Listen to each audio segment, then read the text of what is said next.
Jamanadenw kumada. Jamanadenw kumada ye jɛmukan ye min dayɛlɛlen don bɛɛ lajɛlen ye.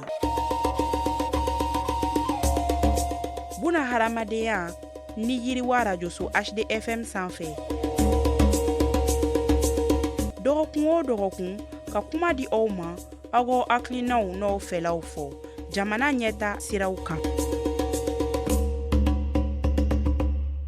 Aw minnu sɔgɔn b'an na jamana in kɔnɔ ani jamana in kɔ kan, an b'aw bɛɛ lajɛlen fo ka bɛɛ lajɛlen waleɲuman dɔn. A sɔgɔn bɛ bunahadamadenya ani yiriwa arajoso HDFM de la. Jamukan in ale ye jamanadenw kumada. Dɔgɔkun o dɔgɔkun an bɛ nin kɛnɛ in ɲɛnamaya ni ka maa cɛsirilenw wele u kana kuma, u bɛ wulikajɔ min na u ka sigidaw la, ha ka ja u ka duguw la, walima jamana kɔnɔna na waasa yiriwa bɛ se ka boloda cogoya min na. Bi an bɛna kuma an ka jamana laadalafiniw de kan. Maa dɔw cɛsirilen don waasa laadalafiniw a bɛ se ka kɛ fɛn dɔnnenw ani fɛn dontaw ye jamanaden minnu bɛ jamana kɔnɔ ani jamana kɔ kan cogoya min na. O maa cɛsirilen dɔ bɛ an bolo ni o ye musolaka ye. Ni musolaka in ale kɔni ma ta kɛ musɔrɔbasiri ye ni ka sakiba ta ka dugu minɛ walima ka t'i tɛgɛ jan maa dɔ ye ko ka ɲɛ a ma. Ale kɔni ye cakɛda de kɔni nun don waasa a bɛ se ka dɔ kɛ a yɛrɛ ye cogoya min na ni k'a yɛrɛ ta k'a somaw ta ni ka se ka kɛ misaliya ɲuman ye jamanaden bɛɛ lajɛlen ma. O tɛ maa wɛrɛ ye, o ye Umu Yanogo ye. Umu Yanogo an y'a wele ka na bi waasa a bɛ se ka dɔ fɔ a ka wulikajɔw kan. Maa wɛrɛw bɛ se k'u ɲamada fɛ cogoya min na ni ka se ka a ɲɔgɔnna kɔni ladege. Umu, ni yantuma? Aw ni ɲankuma. Jamanadenw kumada. An b'i fɔ k'i waleɲuman dɔn, i y'an ka wele jaabi ni k'i ka baara bɛɛ lajɛlen bila ka na bunahadamadenya ni yiriwa arajoso HDFM kɔnɔna na. An b'i fɔ o la. Foli diyara n ye, foli aw yɛrɛ ta ye, aw ni ce. Anba Umu, an bi baro a ka di kosɛbɛ. Barisabu i ye sifinnaka ye, i ye maa cɛsirilen ye, i ye maa ye maa min ni ale kɔni wulila ko an ka laadalafiniw ko o de ka don ba la. O ye fɛn min ye an ka maakɔrɔw b'a fɔ ko denmisɛnnin tɛgɛ koko ɲuman a bɛ maakɔrɔba dɛgɛ nɔni. Hukumu kɔnɔna na min ye an bɛ ɲininkali fɔlɔ min tɛngu i la, o de ye i k'i yɛrɛ ko fɔ an lamɛnbagaw ye. Jɔn de ye Umu ye? Munna i ye cakɛda sigi sen kan ni k'a cogoya da ko anw danbe? O ɲininkali diyara n ye kosɛbɛ. Ne tɔgɔ Umu Yanogo, n ye denmisɛnnin, n si bɛ san 23 la, n ye ekɔliden ye, n ye cakɛda ɲɛmɔgɔ ye. Cakɛda min ni yɛrɛ ye dɔɔni fɔ a kan n'a tɔgɔ ko anw danbe. Donc ni jateminɛw de kɛ k'a ye k'a fɔ an ka fini ninnu valeur b'a la kojugu. Donc n'a tora ten tɔ an denw an mɔdenw an bɛ taa mun de f'u ɲɛna, est ce que olu bɛna se ka fini ye ɲɛna dɔn? Donc o de kama an ye cakɛda dayɛlɛ k'a tɔgɔ kɛ anw danbe. A tɔgɔ yɛrɛ fɛ dɔrɔn mɔgɔw ka to ka hakili jigi sɔrɔ ka se ka fini yɛrɛ dɔn, ka fini valoriser. Donc an ka baara bɛnnen n'olu de ma. Ayiwa, i ka nin jaabi ɲɛna kosɛbɛ. Fɛn min ye an bɛna min ɲininka i la k'a fara nin bɛɛ lajɛlen kan. An y'a ye k'a fɔ fɛn min ye nin baara in ye baara ye, baara min ni maa caman kɔni b'a ta u ka bonda la. Yala i ye baara in sɔrɔ aw ka bonda de la wa walima i wulila k'a ɲɛɲini de? Non, ma nin ye mɔgɔ si la an ka so. An yɛrɛ ka so ne fa ye bɛ tobili de kɛ, chef cuisinier de don. Ne yɛrɛ ye ekɔliden. Donc ni kun y'an ka mɔgɔw ɲininka vu que n tun bɛ kalan kɛ kosɛbɛ. A b'u kɔnɔ n bɛ tila kalan na ka taa baara de ɲini et tout.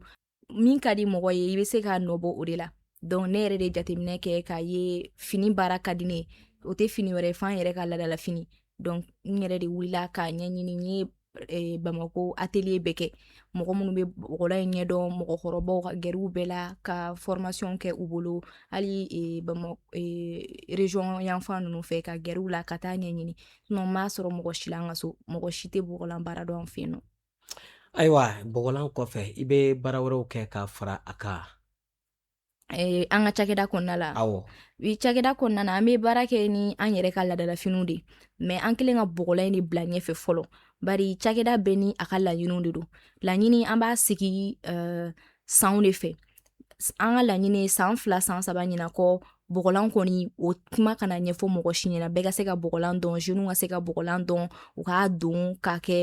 k'a bila sanfɛ donc o kɔfɛ an fɛ yan nɔ laadalafiniw ka ca kɔba be saran be ɲaga be an yɛrɛ ka président fɔlɔ Modibo Keyita ale tun be fini minnu don olu bɛɛ tun be da an ka gesedalaw fɛ donc an ka laɲini ka se k'olu bɛɛ valoriser an t'a kɛ fini dɔrɔn ye bari dɔw be nɔ ka bɔgɔlan don a be se k'u tɔɔrɔ donc an be sakiw k'a la an be portefeuillew k'a la an be hali mɔgɔw be taga ni valise saki minnu ye n'i be fɛ ka taa dugu la an be o fɛnmisɛnnin ninnu bɛɛ kɛ min be se ka hakilinajigi kɛ tout le temps an be tissu ni utiliser hali muso ka boucle d'oreille an b'a utiliser kɔsani na an be ka commencer ka don k'a kɛ hali an ka sokɔnɔna masiriw ye n'an donna an ka sokɔnɔna na k'a daminɛ an ka rideau an ka tabali sanfɛ finiw an be fɛ ka bɔgɔlan de impliquer nin bɛɛ lajɛlen kɔnɔna na yala o de kosɔn a ye a tɔgɔ da ko anw danbe i ye dɔɔni kɔni fɔ a kan nga e be fɛ ka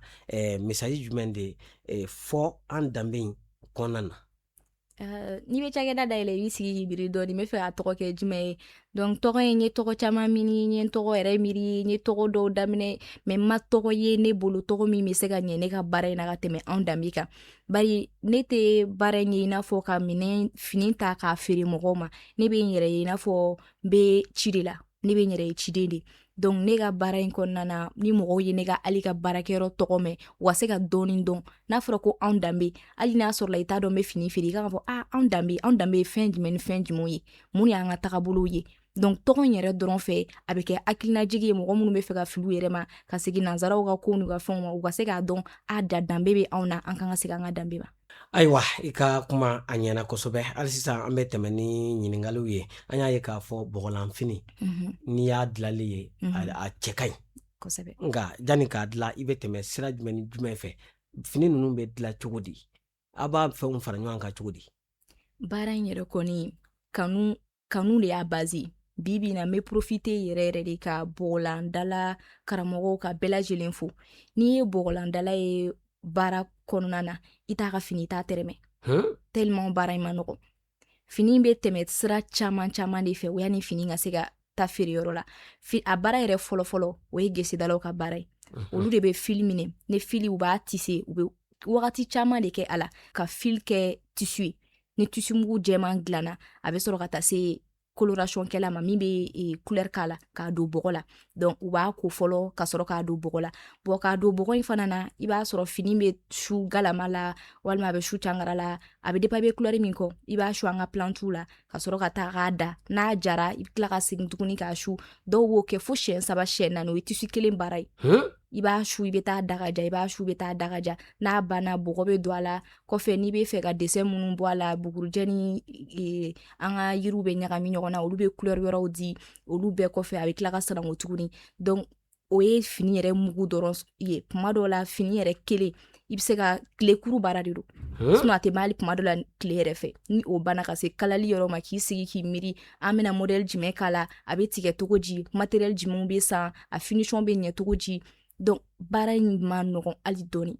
a ma nɔgɔn hali dɔɔni donc bɔgɔlan baara be tɛmɛ nin bɛɛ de fɛ ne kɔni bolo bɔgɔlan man ka tɛrɛmɛ hali dɔɔni n'i y'a baara ta k'a lajɛ baara yɛrɛ de b'a la i ye fɛn kelen kɔni fɔ ne yɛrɛ hakili b'o la an ka wulasi la i be cɛkɔrɔbaw sigilen ye fɛn min ye u kɛlen do ka fɛn don u sen na dɔ b'u bolo la u be to k'a kɛ a filifili cogoya dɔ la i b'a ye u be ka gise ɲagami cogoya dɔ la ni u b'a dila ka kɛ a ma nɔgɔ dɛ n yɛrɛ ɲinana étape yɛrɛ important ma yɔrɔ kɔ o ye kɔri ye a base ye kɔri de kɔri de be sɛnɛ fɔlɔ donc bɛɛ de be participer o sɛnɛ in na donc sɛnɛ kɔfɛ musokɔrɔbaw b'a parata u be sɔrɔ k'a fara ɲɔgɔn kan k'a lase gesedalaw ma donc n'i y'a processus yɛrɛ lajɛ i b'a ye ni bɔgɔlan commencera ka san an ka sigida bolo ko ɲɛnamanba de don sɛnɛkɛlaw b'u ta sɔrɔ gesedalaw b'u ta sɔrɔ kalalikɛlaw b'u ta sɔrɔ a be sigida la yiriwa n'i y'a faamuya a processus kɔnɔ i n'a fɔ maakɔrɔbaw b'a la denmisɛnninw b'a la bɛɛ de b'i ta sɔrɔ a la bɛɛ de b'a kɔnɔna na halisa an be tɛmɛ ni ɲiningaliw ye an y'a ye k'a fɔ aw kelen tɛ baara kɛ ani i bɔra k'a fɔ sisan ani maa caman de be jɛ ka baara kɛ maa dɔw be aw bolo minnu fana ye bolola baarakɛlaw ye minnu be a ka finiw kala aw yeta dɔw b'aw la ni cakɛda kɔni b'i bolo i b'a ye i b'a fɔ k'i bena ni modèle kuraw ni fɛnw ye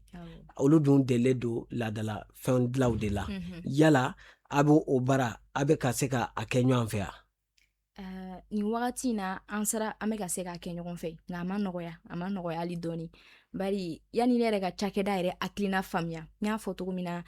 baara in de kanu bɛ na dɔrɔn n tun t'ali cagada ye min n t'ali wariko yɛrɛ dɔn a kun ka di ne ye dɔrɔn ka to ka bɔgɔlan dilan k'a da dɔrɔn donc n nana commencer k'a kɛ ne kelen de tun b'a bɛɛ kɛ ne tun bɛ bɔgɔlan su ne tun bɛ bɔgɔlan da ne tun b'a tigɛ n tun b'a mansin min bolo n b'a kalan n nana ye k'a fɔ ni ne bɛ kɔni bɛ fɛ ka wari sɔrɔ ka nin baara in na valoriser ni ne kelen y'a bɛɛ kɛ tile bɛ ban yɔrɔ yɔrɔ n bɛ sɛgɛn donc n nana commencer ka kuma artisanw fɛ bolola baarakɛlaw fɛ k'a ɲɛf'u ɲɛna ne hakilina ye nin ye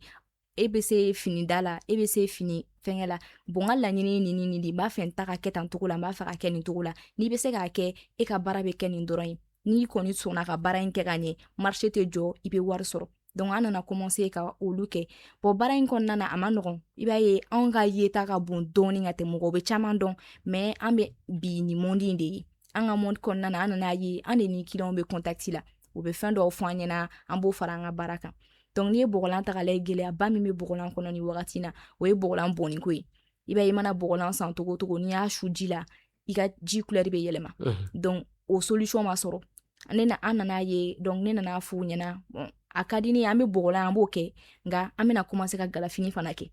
an bɛ bɔgɔlan motifu ni ideogramme minnu bɛ k'a kan an b'olu garder maintenant an bɛna commencer ka pigment chimique dɔw kɛ a dontɔ la donc o pigment chimique ninnu bɛna to fini bɛ se ka ko i n'a fɔ u b'u ka bazin n'u ka vax ko cogo min na donc o baara in gɛlɛyara dɔɔni yanni u ka se k'a faamuya mais an tagalen ɲɛfɛ u yɛrɛ nana ye a bɛɛ ye kelen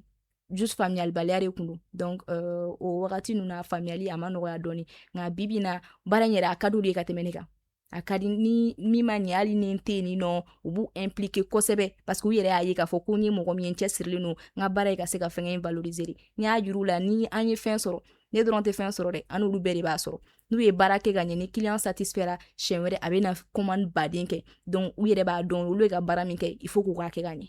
a bɛ n'a fɔ n'i ye fɛn di dɔ ma ko cɛw ni minɛ i k'a di muso ma a k'a di an den ma a bɛ n'a fɔ i ye maa saba sɔn o ɲɔgɔnna tɛ wa halisa an bɛ tɛmɛ ni kumaw ye fɛn min ye baara ma nɔgɔ diɲɛ kɔnɔ bɔgɔlan baara in kɔnɔna na i bɛ se ka a fɔ an ye i ka gɛlɛya fɔlɔfɔlɔw kɛra fɛn minnu ye wa a gɛlɛya kɔni ka ca déjà ne ka gɛlɛya fɔlɔfɔlɔ kɛra faamuya yɛrɛ ye fɔlɔ bari n y'a fɔ cogo min na ne bɛ kalan kɛ kosɛbɛ ekɔli la donc k'a ye ekɔlidenya la i ka na i to o la a bɛ mɔgɔw hakili la parce que an ka processus ye kelen de i bɛ kalan kɛ i bɛ diplôme sɔrɔ i bɛ stage kɛ i bɛ baara ɲini depuis ne bɛ ekɔlidenya la ne commencera ka nin baara misɛnnin ninnu kɛ yanni n yɛrɛ somɔgɔw k'a faamuya a tun b'u kɔnɔ n kɛra fini feerela dɔrɔn de u bolo nin kɔni ye ka kalanko bannen de nin ne ka kalanko bannen ye ne n ka jɛnatigɛ n ye n ka maya don galama la donc olu bolo kɔni ne tɛ kɛ fɛn ye tugun n bɛ fini feere dɔrɔn de la donc o kɛra gɛlɛyaba de yanni somɔgɔw k'a faamuya hali yɛrɛ n tɔɲɔgɔn minnu b'a fɔ ko an ka kilasi première k'a bɛ bɔgɔlan de feere sisan nɔ déjà olu ma nɔgɔn il faut que i ka kɛ mɔgɔ ye qui est très fort mentalement pour que ka se ka tɛmɛ o stratégie ninnu bɛɛ fɛ mais ma nimisa la bari bi bi na o mɔgɔ dɔw tilatɔrɔ ne bɛ se k'olu ta baara la bi donc o tun ye gɛlɛyaba ye ni ne tun ma tɛmɛ o fɛ je pense an tun tɛ se nin yɔrɔ ma a gɛlɛya filanan ye ne ye muso de an ka sigida kɔnɔna na minnu bɛ bɔgɔlan baara kɛ a bɛɛ ye mɔgɔkɔrɔbaw de n bɛ se k'a fɔ hali n mɔkɛ jate bɛ se u ma donc ka taga olu sɔrɔ u ka baarakɛyɔrɔ la ka taa i ka sariya sigi u kan k'a fɔ k'a bɛ kɛ tan ni i ma kɛ denmisɛnnin mɔgɔ min hakili sigilen walima kuma dɔɔni bɛ i la aw tɛ ɲɔgɔn faamuya ko kɔnɔna na walima hali olu yɛrɛ ka baara kɔfɛ i bɛ mɔgɔ minnu ta baara la ka to k'a f'u ɲɛna a ye nin kɛ tan surtout n'i ye muso ye ne ye muso min kun ka dɔgɔ fana k'a fɔ n y'a daminɛ san 17 san 18 e cakɛdatigi ye san 18 e mɔgɔ min bɛ baara la o bɛ san 25 la donc a ka se ka hali i yɛrɛ bonya o bɛɛ kun ye fɛngɛ ye donc mais ni i yɛrɛ y'a faamuya ka taga n'u ye dɔɔni a bɛ nɔgɔya dɔɔni donc o kɔfɛ o gɛlɛya ninnu fana kɔfɛ an ka bɔlɔlɔ sira ninnu sanfɛ a ma nɔgɔn alifa dɔɔni bari bɔlɔlɔ ko ka ca a kuma ka ca i bɛna commencer an tun bɛ video ninnu kɛ bari n'i ye video kɛ n'i y'a bila minnu bɛ bɔgɔlan dalakɔrɔba ninnu nana commencer nin dennin bɛ fɛ ka an ka sugu tiɲɛ nin bɛ fɛ ka na a sen don an ka kow la ka yanni an n'u ka se ka ɲɔgɔn dɔn ka se ka ko in faamuya u yɛrɛ k'a dɔn an nana olu lafiyali de kama u y'an kɛ i n'a fɔ an y'u jugu dɔ ye a ma nɔgɔya an bolo donc bɔlɔlɔ fɛngɛ na an ye wagati nin kɛ an bɛ video kɛ ni ne yɛrɛ tun bɛ video bila ne jare tun bɛ tigɛ ka to ka taa commentaire lajɛ mun de bɛna fɔ bi surtout ni kun ye da don bɔgɔlan processus ni fɛngɛ nunu na e bɛ mun de dɔn bɔgɔlanko la an bɛ nin na nin y'a depuis an mɔkɛw tile donc a kun ma nɔgɔn olu bɛɛ gɛlɛya tɛ ban mais nunu kɔni ye gɛlɛya damadɔni ye an bɛ minnu rencontre hali sisan. Ayiwa an bɛ tɛmɛ ni kɔrɔfɔw ye min ye o tɛmɛnen kɔ ka bɔ yen nɔ yala an bɛ don min na ko bi e bɛ se k'i kun kɔrɔta mun de ye bɔgɔlan baara la k'a fɔ vraiment i nimisi wasalen don ni nin fɛn ye bɔgɔlan kɔnɔ. Bibi na nimisi wasa min bɛ ne na o ye ne bɛ n ɲɔgɔnna funakɛninw ye kare kɔnɔ bi bɔgɔlan b'u la a sanna ne bolo a ma san ne bolo bɛ min da ne kan ala dɔrɔn de b'a dɔn bari min hakili b'a la ne b'a daminɛ wagati min na ni ne tun ye fini don ka taga ne kun filɛli togo ka ca mɔgɔ bolo mɔgɔ minnu ka kɔrɔ olu tun bɛ nisɔndiya kosɛbɛ maintenant ne ni minnu kun ye génération kelen ye u kun bɛ n ye i n'a fɔ n bɛ n yɛrɛ kɛ mɔgɔkɔrɔba de walima n ye jinɛ sɔnna de ye n bɛ josɔn ni fɛn ninnu de kɛ mais bibi na ne yɛrɛ b'a ye ni concert bɛ surtout an ka rappeur n'an ka artiste ninnu u yɛrɛ b'a don u b'a tigɛ u bɛ modèle bɔ a la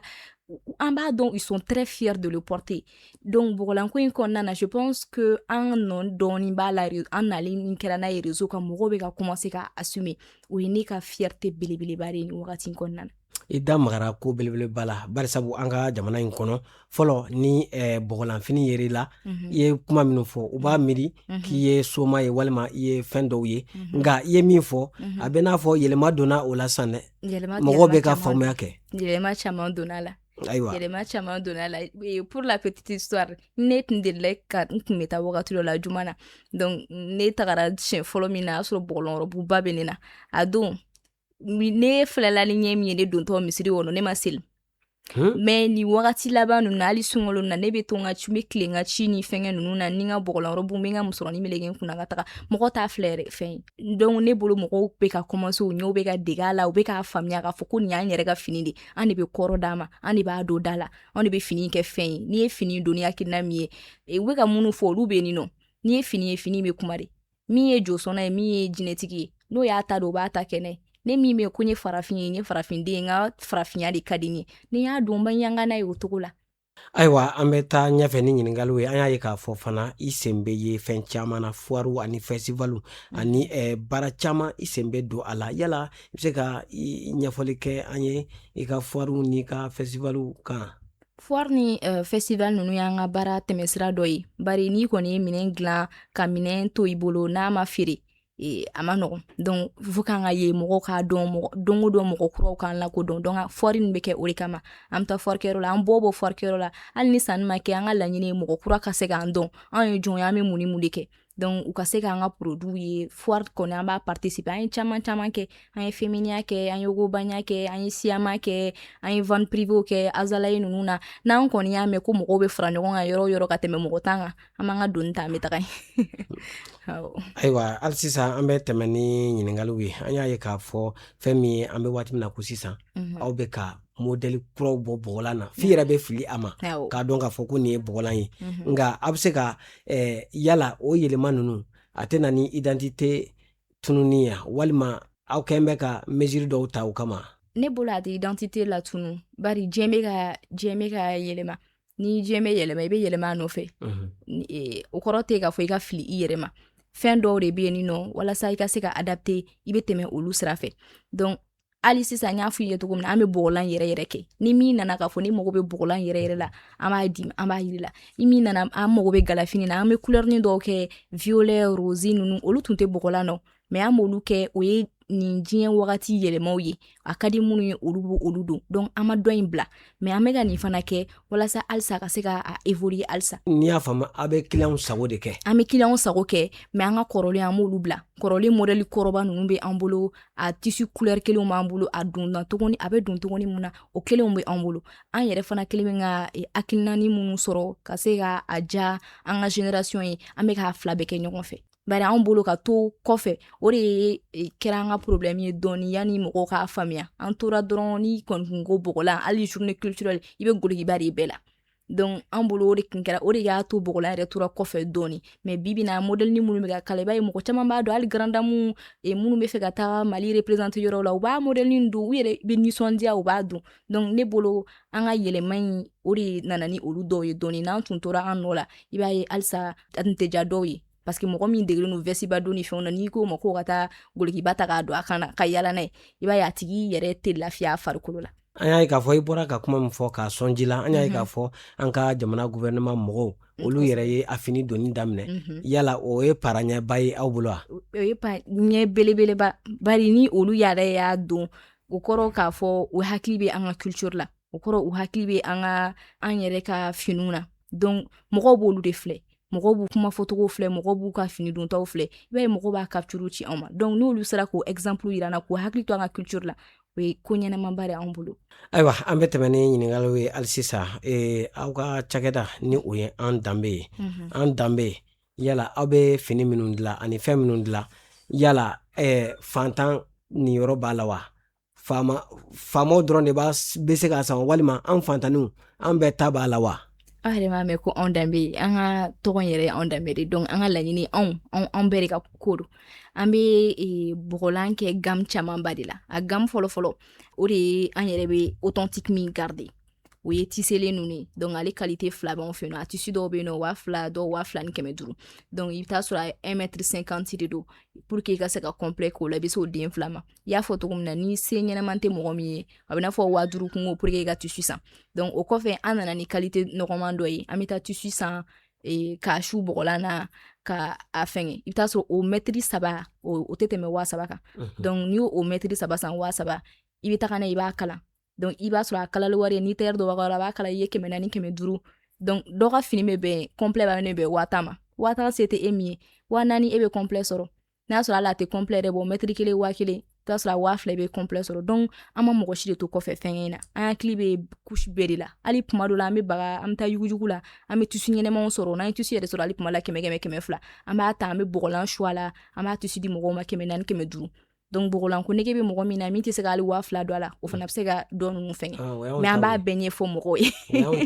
an b'a bɛɛ ɲɛfɔ mɔgɔw ye donc an m'a ɲinɛ mɔgɔ si de kana n'a fɔ ko bɔgɔlan da ka gɛlɛn bɔgɔlan da ma gɛlɛn ne kɔni bolo n'i ye baara in ta k'a lajɛ n'i y'a ta k'a lajɛ sisan nɔ i b'a ye an bɛ mobilibaw ni fɛnw kɔnɔ an bɛ bazin san mètre 3 6000 on est content mais bɔgɔlan yɛrɛ tɛ 6000 bɔ mais mɔgɔw bɛ kule la k'a da ka gɛlɛn a ma nɔgɔn dɛ an ka ko in nɔgɔya ɲɔgɔn bolo n'i y'a faamuya mɔgɔ caman fana hakili fana bɛ min na ko an yɛrɛ ka fini don ko a dilanli man gɛlɛn ko man tɛ ka gɛlɛya ayi u t'a ɲɛdɔn de u bɛ k'a comparer fini min na ko normalement a bɛ ka dilan anw yɛrɛ fɛ yan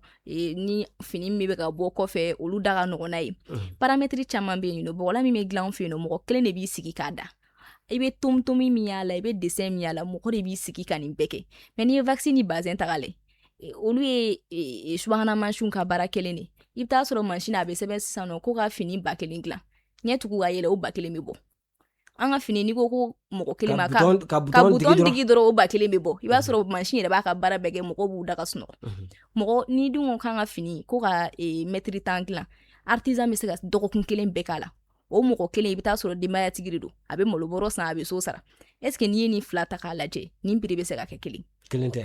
n bɛ misaliya kelen ta a bɛ n'a fɔ sɛnɛ fana domaine kɔnɔna na i bɛ taa tubabukɛ kelen ka foro a bɛ bɔ yan fɔ yɔrɔ jan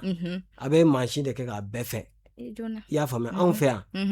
dugu kelen walima région kelen ka foro bɛɛ birilen don ni fɛn ye cogoya kelenw tɛ donc fɛnw bɛ ten a dɔ la i b'a ye olu ka malo dɔw bɛ na yan o ka nɔgɔ ka tɛmɛ anw yɛrɛ ta kan o misaliya de don ayiwa an bɛ i fo i ka nin jaabi ninnu na halisa an bɛ tɛmɛ ni ɲininkaliw ye aw ka cakɛda ni o ye an danbe ye an danbe n'i ye cakɛda kɔni ko fɔ i b'a ye k'a fɔ mɔgɔ camanw de dahirimɛ dulon bɛ a la ani maa minnu bɛ baara kɛ ɲɔgɔn fɛ ni o ye bolola baarakɛlaw ye yala olu selen don k'u dahirimɛ sɔrɔ a ka baara ɲɔgɔnya la wa mɔgɔ tɛ kuma ka wasa kosɛbɛ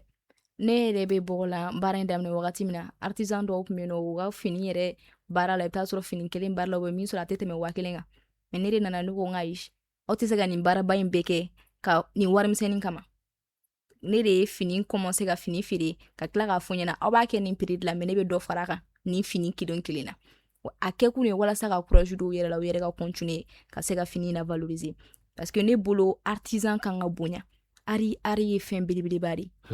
ari yɛrɛ prix tɛ art la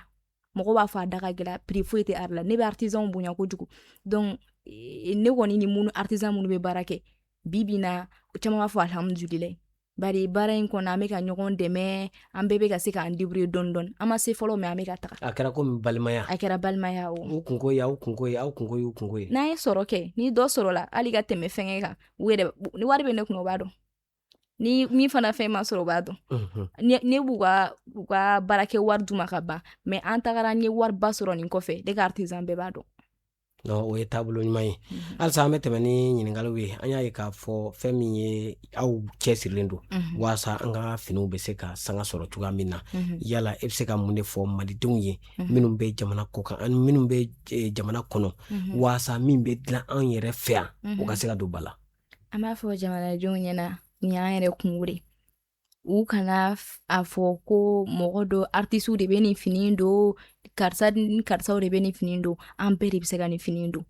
n'i ye fini kelen san a bila i kunna k'i ye a to artisan dɔ de ka baara kana tunu a la tuguni bari baara in bɛ ka tunu an kana an dogo ɲɔgɔn na a bɛ ka tunu fɔlɔ i tun bɛ se ka taa du kelen ta a du kelen tɛ baara foyi dɔn ni bɔgɔlanda tɛ mais sisan i bɛ taa sɔrɔ du dɔ kɔnɔna na fa yɛrɛ kɔrɔla a bɛ k'i débrouiller ka bɔgɔlan da den ninnu olu bɛ wari ɲini de la o baba fɛn tɛ sɔrɔ nin fɛn na ne tɛ se ka nin bɔgɔlan da donc n'o y'a bila o den y'a bila i b'a ye i tɛna du sɔrɔ tuguni fɔlɔ i tun b'a ye du kelen geseda la n'i ko gesedalaw fɛ yen dɔrɔn i tun b'a dɔn donc an ka hakili to o yɔrɔ ninnu na n'an y'an ka kɔrɔlenw bɛɛ bila n'i ye tubabu bɛ girin ka na anw fɛ yan nɔ bololabaarakɛlenw de b'an bolo u mago foyi tɛ mansimafɛn na olu de y'o dilan olu de b'o dɔn donc an bɛ fɛ kɔni an ka bila ɲɛfɛ an ka seko n'an ka dɔnko bɛɛ ka an dɛmɛ nin yɔrɔ in na n bɛ profiter kosɛbɛ ka kɔfɛ mɔgɔw fo bibi na n'i y'a mɛn k'an sera yan nɔ olu de don n'an ye video ninnu bila commande min yɛrɛ n'an b'a bila ka taa kɔfɛ o sanni tɛ kɛ Mali la kɔfɛ mɔgɔw ninnu minnu bɛ maliyɛn africain minnu bɛ yen nɔ olu de bɛ fini don avec beaucoup de fierté donc u ka video yɛrɛ de Mali kɔnɔ mɔgɔ dɔw b'a ye donc an b'u fo kosɛbɛ u tɛ Mali la walima u tɛ farafina mais an b'a dɔn farafina kanu b'u la kosɛbɛ n'i y'a faamuya u tɛ maloya k'a fɔ an bɛ tubabuw cɛ la nin ye an ka finiw ye u b'o de sankɔrɔta ka waso tubabuw la o kosɛbɛ ayiwa i bɔra k'a fɔ sisan ko fɛɛrɛ ka kɛ min ye an ka laadalafiniw a dilali kana dabila an fɛ yan waasa an y'a sɔrɔ an bɛnbakɛw bolo olu y'a kɛ cogoya min na an ka se k'a sankɔrɔta yala aw ka cakɛda ni o ye an danbe ye aw kɛn bɛ ka min ye kalan dayɛlɛ k'a ɲɛsin denmisɛnninakaw ma waasa u bɛ se ka former nin baara ninnu na cogoya min na nin wagati na ne yɛrɛ kɔni bolo an yɛrɛ bɛ kalanso la fɔlɔ bari ne b'a ye mɔgɔ caman bɛ commencer ka mɔgɔw kalan mais ne bolo kalan ye ko gɛlɛnba de yanni i ka mɔgɔ lakalan o y'a sɔrɔ i yɛrɛ ye ko dɔn fo k'a dɔn fo ka s'a dan na donc nin wagati na halisa an yɛrɛ bɛ ka formation kɛ nka o cadre kɔnɔna na an kɛlen ka min kɛ an kɛlen don ka baara di jeune camanba de ma donc a jeune ninnu u bɛ kow ye u bɛ kow faamuya ne tɛ n ka baarakɛyɔrɔ la bi mais a bɛ i n'a fɔ ne yɛrɛ bɛ yen nɔ mɔgɔ dɔw bɛ yen nɔ minnu bɛ baara in tagabolo bɛɛ dɔn u b'a dɔn fini bɛ kɛ cogo min na fini bɛ bɔ cogo min na ne bolo olu bɛ kalan na an kɛrɛfɛ mais an ma yɔrɔ dayɛlɛ fɔlɔ k'a fɔ k'an bɛ ka mɔgɔw kalan a kama bari halisa an yɛrɛ bɛ k'a ɲɛɲini an bɛ k'an gɛrɛ minnu b'a dɔn kosɛbɛ k'a ɲini k'a ɲɛdɔn ni don o don n'an y'a dɔn k'an kɔgɔra an tɛ fɛ ka sa fiyewu k'a sɔrɔ an ma nin yira mɔgɔ wɛrɛw la bari il faut que a ka continuer ka kɛ ayiwa an bɛ tɛmɛ ni ɲininkaliw ye hali sisan fɛn min ye a ka baara in kɔnɔna na yala gɛlɛya jumɛn de bɛ an ka laadalafini cakɛdaw da la yala maaw bɛ a ɲɔgɔnna dilali min kɛ n'an ko ma ko contrefaçon walima maa minnu ni olu bɛ wulikajɔ sabati ka se ka taa fɛn dɔ kɔni sigi sen kan k'a kɛ i n'a fɔ bɔgɔ la ka sɔrɔ bɔgɔlan tɛ yala mun de bɛ ka aw sɛgɛn bi na baara in kɔnɔ o fɛn in bɛ an sɛgɛn kosɛbɛ nka ne kɔni y'a bɔ n ka problème yɛrɛ la a tɛ ne ka problème fɛ fɔlɔ a tun bɛ ne sɛgɛn kosɛbɛ bari i b'a ye ne yɛrɛ tun bɛ fini da wagati min na i tun bɛ na so i kɔ bɛɛ b'i dimi i bɛ na so dɔrɔn dɔ bɛ na f'i ɲɛna i bɛ o motif kelen min bɛ e bolo chinois bɛ se baara la dɛ motif kelen min ni e y'a da u b'o kelen ta k'o kɛ u ka mansinma fini ninnu sanfɛ a ye ɲɛna bɛɛ ye kelen ye i yɛrɛ ni i tɛ bɔgɔlan dɔn i t'a fila bɔ dɔn ɲɔgɔn na donc i bɛ taa sɔrɔ ne b'a fɔ n ko ne ka nin mètre 1 wa 1 a b'a fɔ k'ale ka mètre 3 k'ale bɛ k'o feere 900 donc client b'i wele a b'a f'i ɲɛna ko ne ba e dun ko ni nin fini ye ne ye nin ye yɔrɔ dɔ la 900 e ko ne ma ko nin den kelen ye wa 1 ni ne b'o den 3 san o tɛ wa 3 ye donc ne ni client tun bɛ ɲɔgɔn fɛngɛ a la kosɛbɛ mais o gɛlɛya kɔnɔna na ne commencera ka ɲɛfɔli de kɛ ka kuma kosɛbɛ k'a ɲɛfɔ mɔgɔw ɲɛna donc n y'a ye ni n sera mɔgɔw hakilina la a ka di minnu y'a hakilina faamuya olu yɛrɛ bɛ n'an dɛmɛ nin kɛlɛ in na donc fɛngɛ in contrefaçon in franchement gɛlɛyaba de don wa ne bolo nin wagati na il faudrait que Mali fana ka songer ka Bogolan labelliser parce que ko dɔ kɛra wagati laban in na min kan k'an bɛɛ interpeller dɔgɔnɔfini bɛɛ b'a dɔn dɔgɔnɔfini ye dɔgɔnɔw ta ye mais dɔgɔnɔfini kopi bɔra yan nɔ k'a kɛ fɛn bɛɛ ne yɛrɛ ye dɔgɔnɔw ye u y'a chinois kopi san k'a kalan k'a dun ne bolo o ye kodɔnbaliyaba ye ne bolo dɛ bari mɔgɔw bɛ vi nin fini na ni dɔgɔnɔw yɛrɛ bonyaninba de don ni y'a fɔra ko fini fɛngɛra o kɛra fɛngɛ ye anw ma wuli ka kɛlɛ k'a la mɔgɔ m'a fɔ ko ni tɛ ko ye ko min bɛnnen don an y'o ta k'o kɛ k'an ka suguw cari k'o don an yɛrɛ ye dɔgɔnɔw u b'a fɔ ko dɔ in da ka gɛlɛn an ka uniforme na an b'a don ne kɔni bolo halisa an ka ɲɔgɔn dɛmɛ baara in kɔnɔna na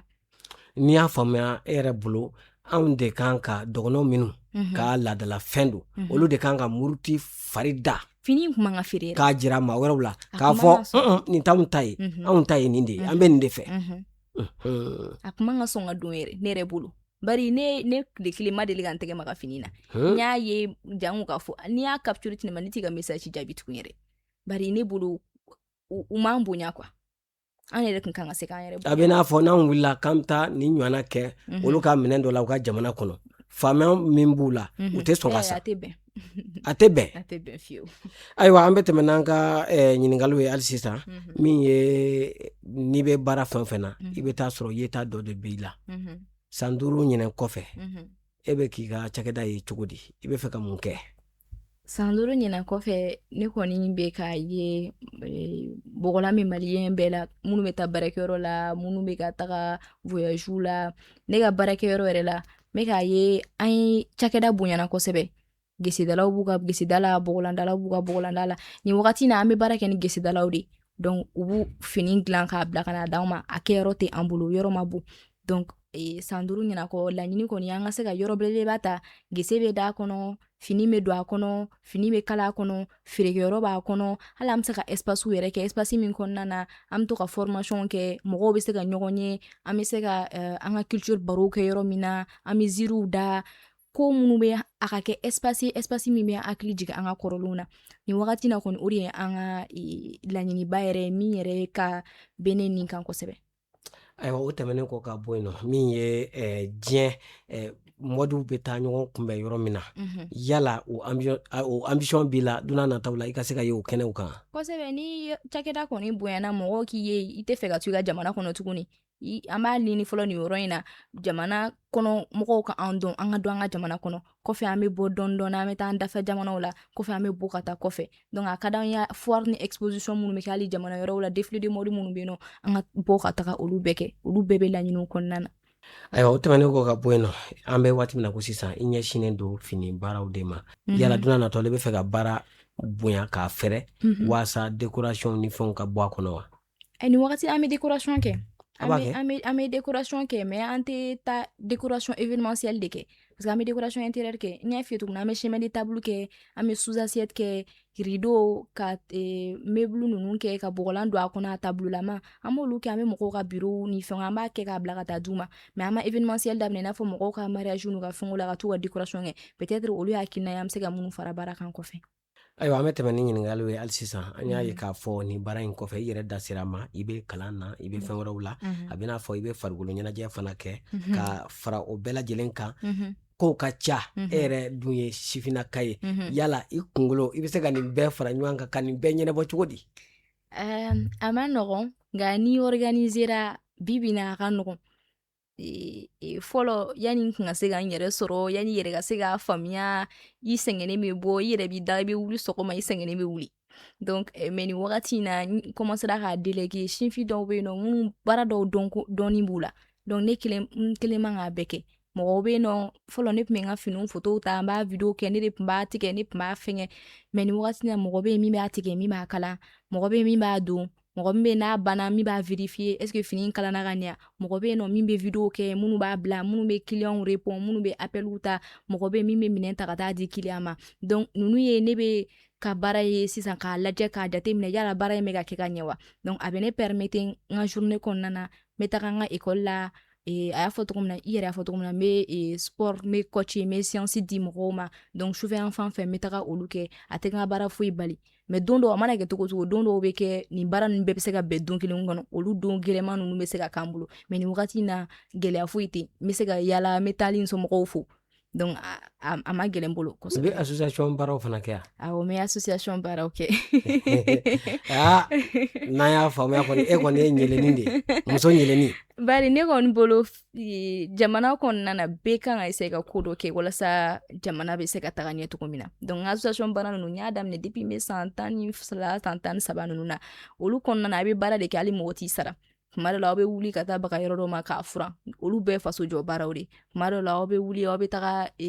mɔgɔw lajɛ gɛlɛya bɛ mɔgɔ minnu kan hali ni fɛn tɛ anw bolo an bɛ se k'u ka jaw ta k'a bila bɔlɔlɔw sanfɛ mɔgɔw k'a dɔn ne bolo mɔgɔw man ka kɛ dɔrɔn k'a fɔ ko an ka du walima ne yɛrɛ dɔrɔn jamana ya maa ni buwa jamana y'an bɛɛ de ta ye ni ne kelen tɛ se k'a kɛ ne mana dɔɔnin kɛ e mana dɔɔnin kɛ jamana bɛ évoluer donc o de y'a to an ka cakɛda ninnu kɔfɛ an bɛ wariw sɔrɔ olu la an yɛrɛ bɛ to k'an hakili jaga bɔ an bɛ se ka mun de kɛ jamana in ye bari jamana in ye fɛn bɛɛ k'an ye hali k'a ye ne bɔra an ka so ka se ka na yan ni nɔ foyi ma ne sɔrɔ sira la mɔgɔw de bɛ yen nɔ minnu bɛ an lakanda donc k'an sen don jamana jɔ baara la olu fana ye fɛn ye min ka di o de y'a to n bɛ association baara nin na hali sisan n bɛ continuer k'a kɛ. ayiwa jaabi ale ɲɛna hali sisan an bɛ tɛmɛ ni ɲininkaliw ye fɛn min ye i ye fɛn caman kɛ i ye sira caman taama i bɛ se ka dɔ fɔ maa ye barisabu n'a fɔra ko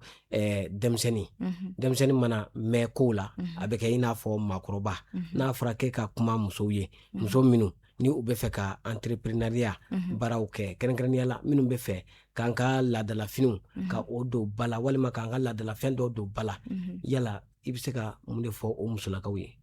n b'a fɔ musow ɲɛna déjà n'a hakilina jiginna u la u k'a bila u kunna u ye musoba de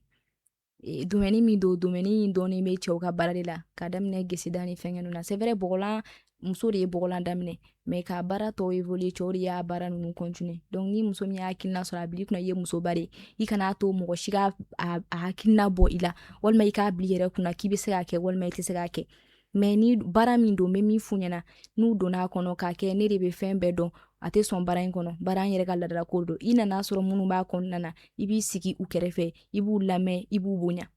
an yɛrɛ bɛɛ y'a daminɛ ten dɔɔni dɔɔni mais kana kɛ ne de bɛ diɲɛ dɔn ne de ye tubabu ye ne de tagara ekɔli la i y'a daminɛ cogo min na i bɛ taga ten dɛ donc n bɛ se ka min f'u ɲɛna baara in halisa an kelen tɛ se ka Mali bɛɛ servir minnu bɛ fɛ k'a daminɛ u k'a daminɛ an ka kɛ bonya kɔnɔ an ka ɲɔgɔn dɛmɛ bari ne kɔni bolo mɔgɔ minnu bɛ nin baara kɛ ne n'u si tɛ concurrent ne bolo an bɛɛ de bɛ mission dɔ la an ka se ka fini ninnu valoriser k'a yira diɲɛ na diɲɛ ka bon kojugu diɲɛ mɔgɔw ka se k'a dɔn an ka se ka diɲɛ furu ni bɔgɔlan ka se ka produit kuma bɛɛ k'a labɔ Mali kɔnɔna na donc muso minnu bɛ k'a hakilina b'u la u kana hésiter u k'a daminɛ an bɛ ɲɔgɔn dɛmɛ a la. a b'a bolo di ɲɔgɔn ma ka se ka Mali seconde dɔnko ka sankɔrɔta kosɛbɛ n'Ala sɔnna Ala k'an n'aw dɛmɛ amina yarabi. halisa an bɛ tɛmɛ ni ɲininkaliw ye n'a fɔra k'i ka fɛn fɔ an ka ɲɛmaw ani dɛmɛbaa jɛkuluw ye waasa ka se ka an ka jamana fini ka se ka kɔkɔrɔma don a ka se ka san sɔrɔ e bɛ fɛn jumɛn sɔrɔ ka fɔ. n b'a fɔ u ka u hakili to kosɛbɛ centrew la formation na surtout c'est vrai école académique bɛ yen nɔ mais u ka centre caya par exemple n dɔmɔ je suis très fière ni ne ye n dɔmɔ mɛn Segu n'i tagara i bɛ fɛ ka bɔgɔlanko ɲɛdɔn i bɛ taga n'i yɛrɛ ye yɔrɔ in ye tu es très fière an bɛ ta bɛ i n'a fɔ butigi ni fɛnw mais a ka di ne ye État k'i impliqué kosɛbɛ ka se ka centrew dayɛlɛ formation bɛ se ka kɛ yɔrɔ min na espace minnu na mɔgɔw bɛ taga u bɛ nin bɔgɔlan ko kuma n'an ka tissu ko kumaw kɛ yɔrɔ min na et en même temps u ka bɔgɔlan labelliser c'est très très important marque ba dɔ bɛ yen nɔ n tɛna a tɔgɔ fɔ marque in ye bɔgɔlan ta ka taa kɛ golokiba ye ka fɛnnin dɔw k'a la ka bila diɲɛ ɲɔgɔn n'i y'a sɔngɔ converti miliyɔn caman de don mais o fini kelen i t'a sɔrɔ Mali artisan dɔ bɛ se k'a dilan i ye a tɛ 20,000 bɔ donc u ka se k'an ka fini ta ka taga n'a ye fo yen ni nɔ sariya de bɛ jamanaw ni ɲɔgɔn cɛ ni anw m'an jɔ an jɔyɔrɔ la i b'a ye foyi tɛ bɔ a la foyi tɛ se ka bɔ foyi la donc an ka laɲiniba ye nin wagati la bɔgɔlan ka valoriser u ka se k'a labelliser an kelen tɛ se k'o kɛlɛ kɛ olu de bɛ se k'o kɛlɛ kɛ surtout n bɛ segin a kan formation ko in bari n'i y'a mɛn i bɛ baara kɛ baara dɔnko de b'i la donc État ka se k'i impliqué ani financement surtout an bɛ nin baara in kɔnɔna na an yɛrɛ de bɛ ka taa dɔɔni an ma deli ka n'an ye financement kelen min sɔrɔ an bɛ punit fo parce que punit kelen ka projet dɔ kɛ nin wagati in na Mali coton donc o projet in yɛrɛ fɛ o ye concours dɔ lancer donc an y'a concours nin kɛ a wari y'an permettre wagati dɔ la ka fɛn dɔw kɛ mais sinon n'o tɛ ne bɛ taa réseau ni fɛnw kan n b'a ye financement bilala activité camanw na mais n tɛ Mali fini ni fɛnw y'a la a ma ca kosɛbɛ hali n'a sɔrɔ a ka ca i bɛ taa sɔrɔ mɔgɔ kelen mɔgɔ fila donc olu bɛɛ ye dɛmɛ ye faso bɛ se ka min kɛ anw ma. Ayiwa an b'i fɔ k'i waleɲuman dɔn waati korona ɲɔgɔn tɛ n'i y'a to ne ma an bɛ si tan barisabu i ye denmisɛnnin nka a bɛ n'a fɔ i bɛ fɛn caman dɔn i hakili sigilen don fɛn min i fɛ baro ka di n tɛ fɛ a ka ban nka fɛn min ye bilikanboli ni m'i jɔ i b'i cun o la sa an b'i fɔ k'i waleɲuman dɔn i y'an ka wele jaabi an b'a jigiya k'a fɔ maa minnu b'a la k'an lamɛn u ye faamu caman sɔrɔ u bɛna wuli k'u jɔ donna nataw la walasa ka se k'an ka laadalafiniw ani an ka laadalafɛnw ka se ka a sankɔrɔta diɲɛ maa bɛɛ lajɛlen ka se ka a ladɔn an lamɛnbaa cɛ fara muso ka denmisɛn fara maabakɔrɔ kan an b'aw bɛɛ lajɛlen fo ka bɛɛ lajɛlen waleɲuman dɔn ni kun ye aw ka jamukan ye n'an ko a ma ko jamanadenw kumada o min bɛ maaw wele ka na maa minnu ni u hakiliw bɛ ɲɔgɔn fɛ ka se ka na u bɛ wulikajɔ min na ka jamana yiriwa u ka se ka walawala waasa maa wɛrɛw bɛ se k'a lamɛn cogoya min na ni ka se ka dusu ta k'u ta ɲɔgɔnna kɛ waasa jamana in bɛ se ka yiriwa cogoya min na ni jamukan in lasera aw ma aw balimakɛ n'aw denkɛ Idirisa Badimi fɛ fɛn min ye an ka maa welelen o kun ye Umu Yanoge cakɛda min bɛ yen ni a bɛ wele ko anw danbe o maa ɲɛmaaba don a y'aw sɔgɔlen to bunadamadenya ni yiriwa radio so HD FM na ni Alahu Taala sɔnna ma a tɛna fɔ a jigi kɔ a k'an bɛɛ donna nataw la ni jamukan wɛrɛ ɲɔgɔnna kɛnɛ kana na bye bye. Jamanadenw kumada ye jɛmukan ye min dayɛlɛlen don bɛɛ lajɛlen ye. Buna hadamadenya ni yiriwa radio so HD FM sanfɛ. Dɔgɔkun o dɔgɔkun ka kuma di aw ma aw hakilinaw n'aw fɛlaw fɔ jamana ɲɛta siraw kan.